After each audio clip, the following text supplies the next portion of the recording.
باطل نے جب جب بدلے گئے تغمر آیا گئے تب تب میری زباں پر، باطل نے جب جب بدلے گئے تغمر آیا گئے تب تب میری زباں پر، نعرہ تکبیر اللہ اکبر، نعرہ تکبیر۔ یہ بات سمجھ آ گئی؟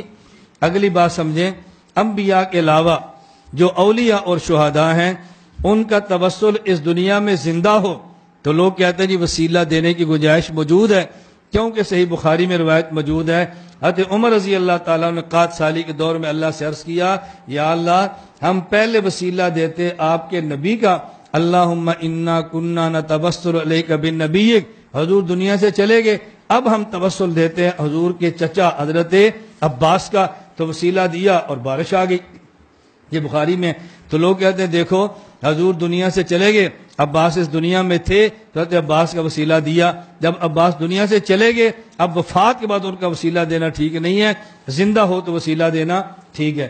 جہاں تک یہ بات ہے حضرت عمر نے حضور کے وسیلے کی بجائے عباس کا دیا، آپ محدثین کی عبارات پڑھ لیں، وہ فرماتے اس کی وجہ حضرت عمر یہ مسئلہ بتانا چاہتے تھے کہ جس طرح نبی کے وسیلے سے دعا مانگ سکتے ہیں امتی کے وسیلے سے بھی دعا مانگ سکتے ہیں، اب بھی حضور کا وسیلہ دیتے تو لوگ سمجھتے کہ غیر نبی کا وسیلہ جائز ہی نہیں ہے، اس لیے صحابی کا وسیلہ دیا ہے، یہ مسئلہ سمجھانے کے لیے۔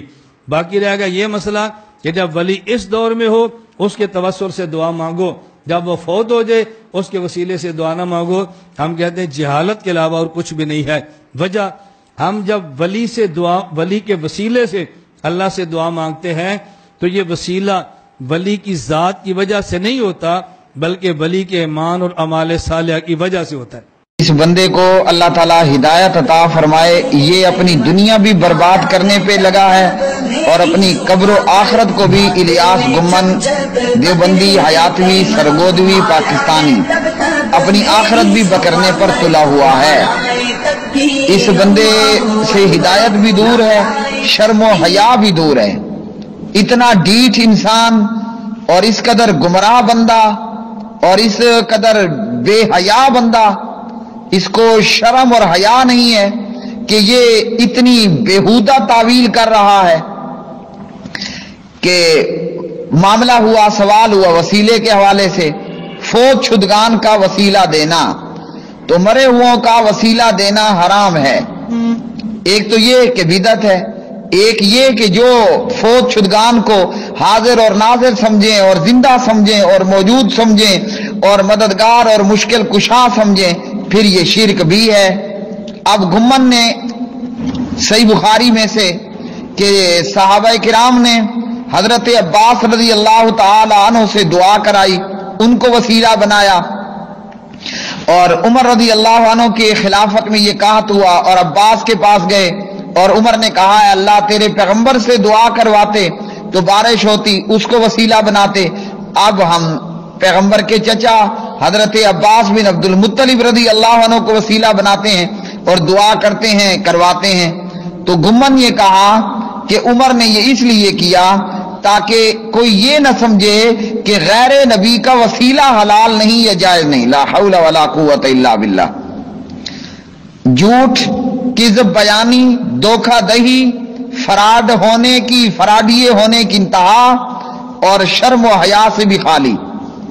ان لوگوں کی زبانیں نامعلوم فالج زدہ کیوں نہیں ہوتی؟ ان سے شرم و حیا اور ہدایت اس قدر دور ہو چکی ہے۔ استغفر اللہ العظیم، انا للہ و انا الیہ راجعون۔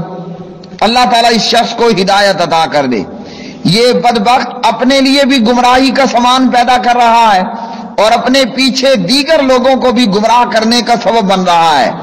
مرنے کے بعد اللہ نہ کرے یہ گمراہ ہو کر مرے، اس کے اپنے اعمال کا وبال بھی اس کی گردن پر اور اس کے مقلدوں کا بوجھ اور وزن بھی اس کی گردن پر، جہاں نہ اس کو پھر امام بچائے گا اس کا، نہ اس کو اس کی فقہ بچائے گی، نہ اس کو اس کے مقلدین بچا پائیں گے اور نہ ہی اس کو کوئی اور بچانے والا پہنچے گا۔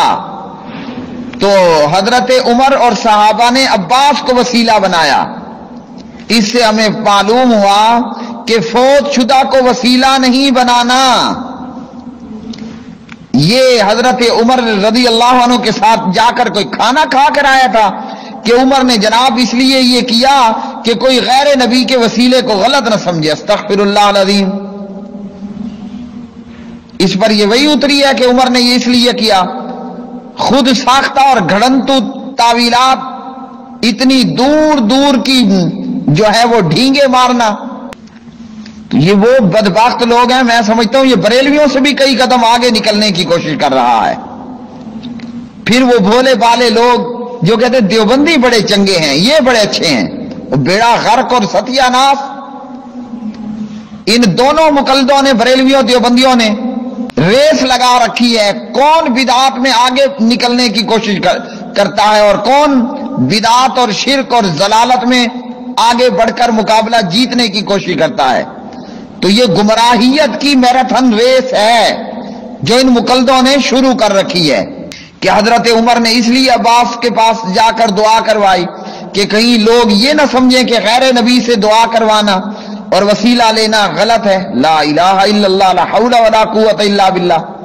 میں سمجھتا ہوں شرم و حیا، ہدایت وہ مر چکی ہے ان لوگوں کے ہاں سے، اور میں پہلے اس سے جواب دے چکا ہوں. وسیلہ اپنے نیک اعمال کا پیش کرنا ہے اور اعمال کو وسیلہ بنانا ہے. یہ فوج شدگان کے وسیلے ڈالنا یہ بدعت ہے اور شرک ہے، اور گھمن اپنی بس آخرت رہا ہے، بربادی پہ تلا ہوا ہے.